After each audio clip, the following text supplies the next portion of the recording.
ارتباط در فضای مجازی یا long distance relationship، رابطه هایی که امروزه خیلی داره افزایش پیدا میکنه و خیلی اوقات اینها منجر به رابطه های طولانی مدت و ازدواج هم میشه.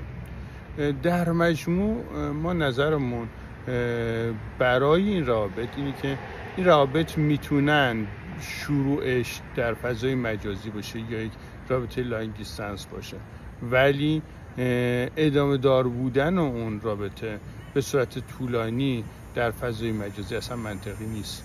خیلی اوقات من با مواردی در مراجعین خودم روبرو بودم که اونها بعد از یک مدت وقتی که با واقعیت روبرو شدن، واقعیت طرف مقابل، تو اولین دیتی که داشتن، اولین ملاقاتی که داشتن، شرایط اون رو چه از نظر فیزیکی، ظاهری و جسمانی و چه از نظر موقعیت اجتماعی و موارد مثل این کاملا متفاوت دیدن.